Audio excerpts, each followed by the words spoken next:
The future. Look to the future. Always look to the future. Please be excited for E3. Please clap. What else is in the future, Jared? What else is in the future? I'm trying Mass to lead you into a Effect segue here. Mass Effect Andromeda is in the future. I forgot what your topic was. My bad. 600 plus years Yeah, into the future. you have a topic for us that is related to Mass Effect Andromeda, but kind of goes towards a more growing concern in video games as a whole. So take it away. So it kind of piggybacks off of Andromeda. So yeah, like you mentioned earlier, Mass Effect Andromeda came out to not even necessarily bad critical reviews, but not up to par with the rest of the series. Yeah, definitely not what people expected. Yeah. Right, but still on its own, based on what you guys have said, it doesn't seem like it's anywhere near a bad game. But No. That being said, once some of these scores started to pull out, a day before the game released, a lot of people like to vocalize, well, I'm canceling my pre-order now. Yeah, I don't have time for this. Yada, yada, yada. So it kind of brought up the question to me of like, how much do review scores affect your purchases? And of course, this is going to be a different answer for every person. So a lot of what I heard of people vocalizing that they're canceling their pre-orders, it felt like spiteful and trolling. Like, do you really need to go out of your way to, try to talk down this game and tell everyone it sucks and you're canceling it? Like, it's just, that's fine. I think there is some value in that. When certain people don't have quite as much time and quite as much money, you kind of have to filter out what games you're going to play, and review scores, frankly, are the most objective way you can filter things out, right? Of course, not perfectly objective, but that's a place to start. It's a tool you can use. Right. Yeah. And it also brings up another question of, well, I don't think a review score should persuade you to cancel a pre-order, because you probably shouldn't have pre-ordered that game to begin with. I'm always like, I only pre-order stuff that I'm pretty much going to buy no matter what review scores are. Yeah, exactly. I would have still bought Breath of the Wild if it got 4 out of 10s. Well, maybe not 4 out of 10s, but if it was 6 and 7s out of 10. Yeah. Yeah, because that was something that I knew I was going to get anyway. Like, there was just no way I'm going to let a bunch of reviewers dissuade me. It's just one of those things. So that's kind of a separate topic. You had pre-ordered it. What? You had pre-ordered it. You were going to buy it either way. Yeah, no, but that's what he's saying. Right. He only pre-orders things that he would buy no matter what the review was. Right. Yeah. Again, maybe not if it was 3 and 4s out of 10s. That's like the game is broken, but yeah. For the most part, that's my rule. And that goes to the track record thing as well that Jordan was talking about. You have a track record with Nintendo and Zelda games. Like, that too. How on earth would it be a 3 or 4? Right. Yeah. And then on that same note, I did pre-order Horizon, but the reviews for that game came out like 2 weeks ahead. So I actually pre-ordered it after the reviews came. I was almost certain I wanted it, and then those reviews did confirm it to me. So I think there is some value, and I don't think you can say like, well, you shouldn't look at reviews at all. You should just buy what you want and try everything and get a chance. Well, not everyone has enough time and money to try everything. Like, yeah, you're going to miss some gems that might not have the highest scores, but that's the best way, to optimize how much time you have and play generally the better games. Generally, of course, there's always exceptions, but that's my personal take on it. What do you guys think? I think it's not a black and white issue, as most things are not in this world. Everyone thinks it's a black or white, a lot of gray area. So as far as review goes, reviews very rarely affect my purchases. As far as if I'm already planning to buy something day one, they will affect my purchase if it's something I missed and then I'm like, I want to go back to that. I never had a chance to play it. Let me check out reviews. Because normally if I'm interested in something day one, I've done enough research on my own. I mean, we're right. Kind of in the minority. First of all, we do a video game podcast, which isn't in the minority necessarily on a grand scale, but like we're pretty involved in knowing things more than the average gamer, right? And we pretty much know what we can expect from games. Mass Effect Andromeda, we've said for the longest time, it could be great. At worst, it'll be a good game. 12 to 15 hours in, it's definitely at the very least a good game, Jordan. I've said that. That's a game I pre-ordered. It's the only game I've pre-ordered in, I think, the last 2 years. And right. It's because, you were going to get it. I love Mass Effect, obviously. Even if that game was bad, I love that universe so much that, though I probably would have been very critical of the game, I still would have said it was worth my $60 as a fan of that series, right? Personally. And that's perfectly okay. Yeah. And don't ever ostracize someone like, oh, you're just playing it because it's Mass Effect. It's a piece of shit. Exactly. Like, that's fine. Like, yeah. If you're Yeah, I played that garbage ass Legend of Korra game on that fucking Platinum made, Oh, and I didn't love myself very much that day, but I wanted to play that game because it was Korra, it was canon, it had consulting from the creators. It's like, dude, I just fucking love the last Airbender universe. and I think I think it's a separate issue here because like the people that you're talking about are the people that I think just want attention and want to justify the decisions they make. If you're coming Right, from a yeah. perspective where you don't have a lot of expendable income and you don't have a lot of expendable time, you should be up to date on things enough to know whether or not pre-ordering kind of goes opposite of that is what I'm basically trying to say. Like if you have limited amount of Yeah. time and you have limited amount of money, why would you ever pre-order anything, Yeah. That doesn't make sense. The only thing you're saving time on is walking to the store or pressing the buy button the day it comes out. You're not really doing yourself a service by any means. Reviews, as far as the reviews affecting purchases, like I said before, they never affect a day one purchase. Just because I feel as us three are, we're pretty intelligent when it comes to video games enough to be able to make our own decisions, so we don't have to look to other people for them. I go to reviews to hear other people's opinions to see how they interact with my own opinions on a game. And like I said, if it's a game I Or sorry, go ahead, Jordan. or to hear Brandon Jones' voice. Yes, or to hear Brandon Jones' voice at Trailer Jones on Twitter. I lost my train of thought. So yeah, the only time I ever look at reviews and it defines a purchase is if it's an old game I missed and I'm thinking about buying it on maybe a sale or maybe it's just discounted. I think that reviews are important. I do think they're very important, but I don't think they should hold 100% of the weight in your purchasing decisions. There's a lot of different tools. Like earlier when you were talking about it, I said it's a tool. Reviews are a tool. Twitch and YouTube gameplays are tools. Written articles. Commentary. Yeah, or commentary or written articles. They're tools. What you should do as somebody who's an intelligent, informed consumer, do all of the research, use all of the tools at your disposal, and come to a solution. The other thing, like this weird internet culture of getting crazy, like Mass Effect has some animation problems. Jordan and I have talked about it. One thing Jordan and I didn't do? We didn't go and attack a female developer who supposedly maybe worked on the game's animations and attack her and give her death threats. Like, what kind of stuff is that? Also, in no world are Jordan and I going to sit here and say the developers are lazy, because that just shows a sign of us not understanding game development. You think a single developer was sitting there and like, I could fix these animations.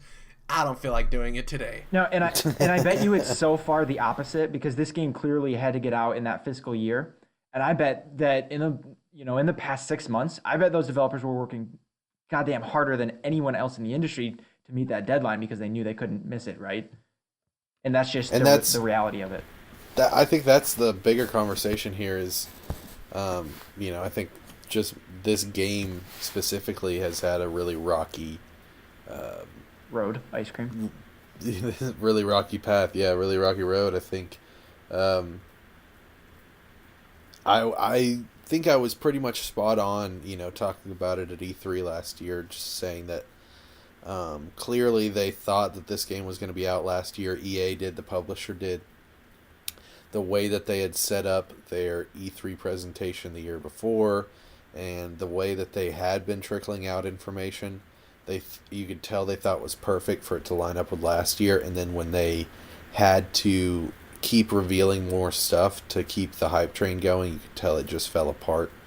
Like I said earlier, I don't think this was a good idea putting, whether or not it was your B team on the project, you certainly didn't put it in the hands of the people who had made the first 3 games as popular and as critically well loved as they were. That team's on the new IP. They're like, we need to form a new team because we need to get this Mass Effect game out. So, yeah, I agree with you there. I don't get that. Like, one of your biggest franchises that's already a stable moneymaker and people are already clamoring for, one of the most anticipated video games in the industry, and you're like, yeah, well, I just don't see how EA couldn't see that as a surefire thing, like, why, if you had, I'm just saying, like, if this game came out to the 9s and the 8.5s and everything that we were expecting, then and it had that proper team on it, I think that this game would be selling like bonkers. But now they're going to have to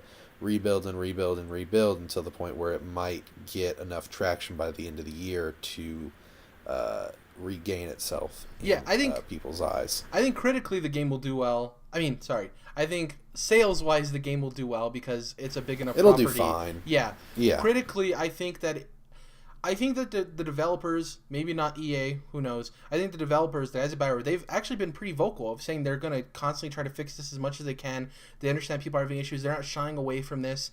And, Witcher 3, a fantastic game, though it didn't have the same exact problems. They did have problems, and CD Projekt Red were badasses, and they fixed it as fast as they can, and they made the game the final product it was, right? And I'm not saying this BioWare team can do what CD Projekt Red did, but they're doing all the necessary steps. That's my biggest thing. They're doing all the necessary steps to make people believe that. So sure, I just feel like, and I've saw those same tweets that you're talking about. I just feel like there's something like they can't fundamentally change the game at this point, and that's what they would have to do to fix the facial animations to the point where people would be satisfied. It's that's a whole discussion though. Like I understand it's for some people it's game breaking, but they're acting like the eyes are looking in two different directions and stuff, and I'm not, like I said, I'm not giving them a pass. I understand there's a problem and it could definitely be better. I 100% agree with you that it's a step down from the original trilogy.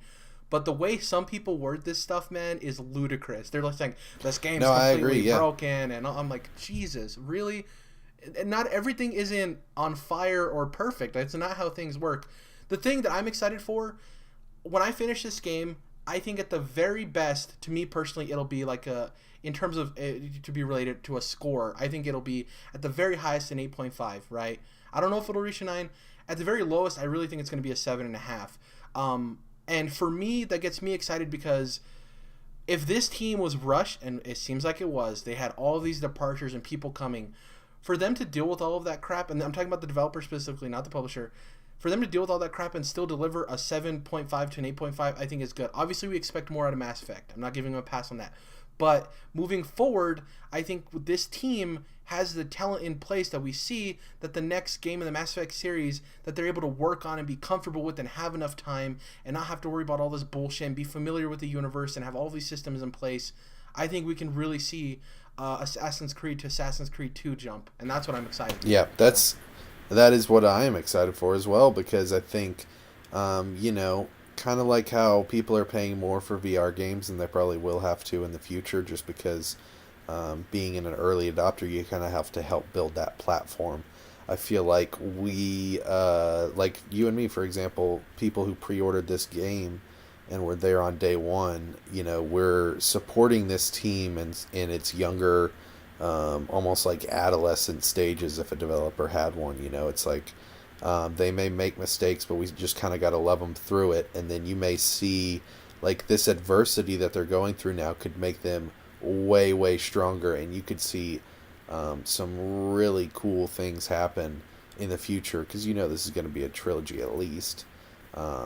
So yeah, I think this could, though it may seem really sucky now, at least we got a solid game. Like I started this game, I got a couple hours in, I'm not like, fuck this game. I'm not just like, screw this. Like, these facial animations are terrible. Like, no, I just came from Horizon where they're also dog shit. It's part of the industry. I get it.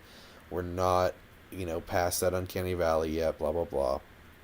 But yeah, if we stick with them through this, tougher time, I think we could really get some good stuff out of this team. But just going back to what I said earlier, it almost seems like you could have put, let's call these guys the B team that just made Mass Effect Andromeda, since that kind of goes with the theme. And let's say the A team is working on this new IP. You could have just flopped that and said, well, the A team's a surefire deal and Mass Effect is a surefire franchise. Let's get that out. And then, this new IP, we'll just let these other guys, these new guys, figure it out as they go. I don't know. I think also sorry, Doug, you haven't talked about box art. Go ahead. Dopest box art of a game I've seen in a long time. Walking through Target, I wanted to buy a physical copy of the damn game just because the box looks so cool, and I never say that. Yeah, I think it looks great. I think personally the only box art this year that looks better than it is I love Zelda's American box art. I don't really like the Japanese one, but the American box art I think I like a lot. I think Jordan too, one of the things is it is one of those interesting things of like, do we have the team that's worked in the original trilogy work on this new step, or do we bring in a new team and have that proven the people that are proven have an IP come out to stellar reviews, right? Because we can only expect that original Mass Effect team, that new IP is going to be bonkers. And with this, maybe EA, we don't know, we're not behind closed doors. Maybe EA did see this as an opportunity, like, you know what, this is a new step for Mass Effect. This team has been working really hard, being the second team in a lot of other games, putting in their effort. We want them to have something be their own, you know, and we don't know. So and you know, I don't usually like making mistakes or making what's the word I'm looking for? Making excuses. I'm sorry, making excuses for games like this, because people get into this weird like role playing thing where it's like, oh well, the reason that everything glitches out in Bethesda is because you're in this post-apocalyptic wasteland where everything's radiated. I don't know. Yeah, that's dumb. So there's crap like that where people will go. Yeah. They'll go, yeah, like super meta to try to explain things in games. But I do think it's kind of ironic, and maybe personally, I think I'm going to try to look at it in a positive, ironic sense when I'm playing the game. That you know, this game's all about jumping into this new galaxy with the Andromeda Initiative and being the Pathfinder, and these guys are, you know, having to come in and pick up this giant franchise, and they don't have all these games under their belt that they've shipped, and so they're trying to find their own path, and they're like in a whole new galaxy that they're not familiar with. You know, it is kind of some parallels there, in a meta sense, and so I'm not giving them an excuse, but I do think I can, for me personally, I think I can kind of let that comfort me in a sense. You know, let's be Pathfinders together. I think, really quick before you go, Dom, I think the easiest way to put it is that me and you are giving them a chance, not necessarily a pass. Mm-hmm. You know, we're not giving them a pass. Always good to be open-minded, dude. Yeah. It's always good to be open-minded. You usually get more enjoyment out of things that way.